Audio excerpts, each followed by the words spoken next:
When you're deeply focused on your work, you forget how it looks to others. Unless, like me, you're an agnostic Jew. What you're deeply focused on is Islam, and you've just finished writing a biography of Muhammad. And your audience might be just a little bit nervous. To the question of how come I decided to write about Muhammad, my immediate answer is, how not? We're talking about one of the most influential figures of all time, a man who radically changed his world and is still changing ours. So how can so many of us know so little about him? How come just the idea of writing about him seems to be fraught with tension? Welcome to my territory, the vast and volatile arena in which politics and religion intersect. Consider the renewed atmosphere of distrust and bitterness this past summer, for instance, when an obnoxious little YouTube video caricaturing Muhammad sparked protests leading to dozens of deaths. There were any number of agendas involved here, none of them good. That of the small-minded bigots who made the video in the first place. Small-minded bigots being a redundant phrase, if ever there was one. Of the Saudi-financed TV station in Cairo that picked it up and made a big show of it, thus ensuring that while maybe 30 people had seen it before, now millions would. Of the once reputable news magazine, trying to revive its fading readership by implying that all Muslims worldwide were rioting in the streets, as opposed to a few hundred extremists and often just a few dozen. It's amazing what you can do by cropping a photograph. And the usual American Islamophobes, putting up crude us and them posters in the New York and DC subways. So many people jumping on the bandwagon. But where was Muhammad himself in all this?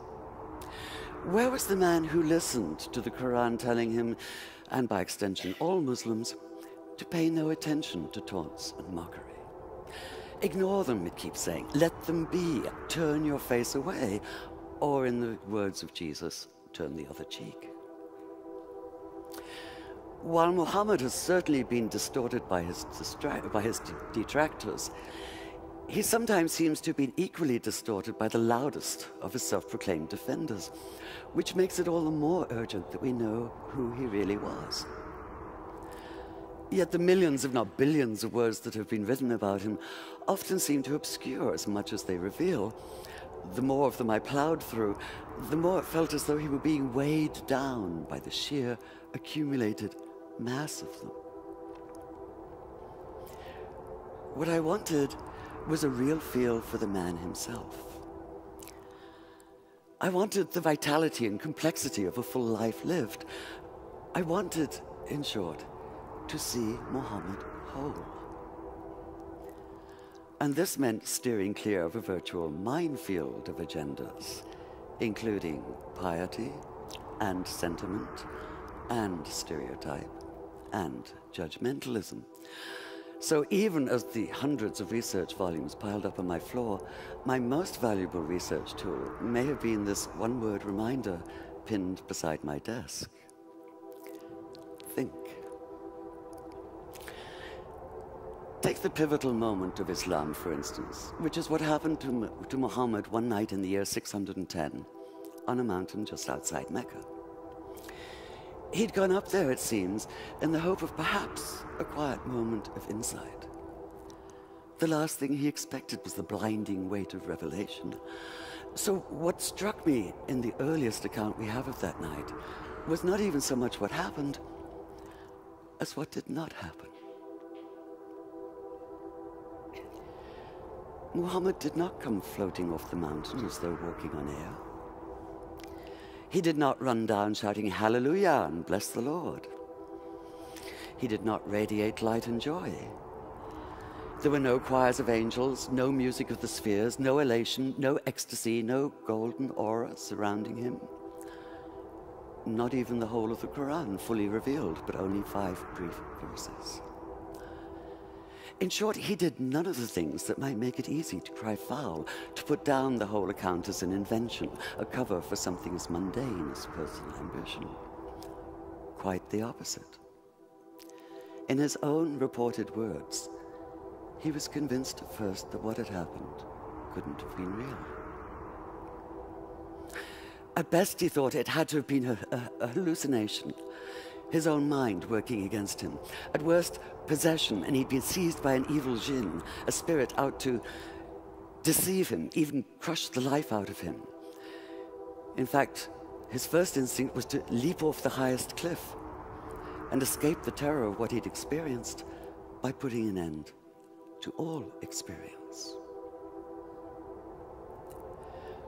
Whether you believe the words he heard that night came from inside himself or from outside, it seems absolutely clear that Muhammad did experience them, and that he did so with a force that would transform himself, his sense of himself and his world. So that initial panicked disorientation, that sundering of everything familiar, that feeling of being overwhelmed by force larger than anything the mind can comprehend, strikes me as utterly real.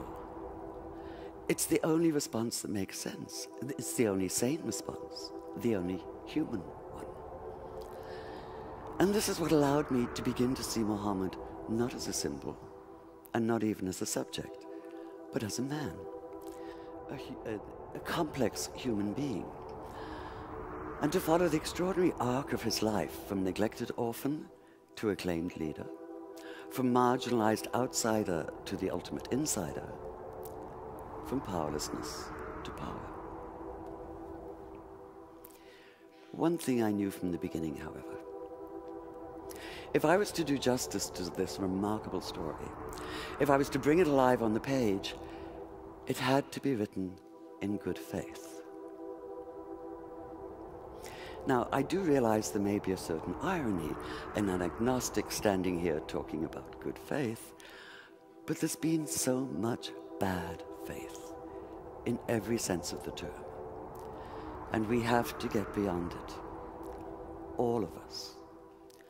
Whether we're secular or religious, theist or atheist or anywhere in between, we are all impacted by the words and actions of extremists. What happens in one tiny corner of the world now reverberates globally. But whether we live in Tehran or in Tel Aviv, in New York or in New Delhi, we do have a choice. We can refuse. Refuse, that is, to allow ourselves to be led by anger and suspicion. Refuse to allow ourselves to be manipulated by extremists of all stripes. Refuse their narrow vision, their comic book distortions, their miserably small minds. We have to reclaim the narrative, the full narrative, beyond stereotypes, beyond snap judgments, beyond headscarves. Just as we need to see Muhammad whole, so we need to start seeing each other whole, in good faith. Thank you.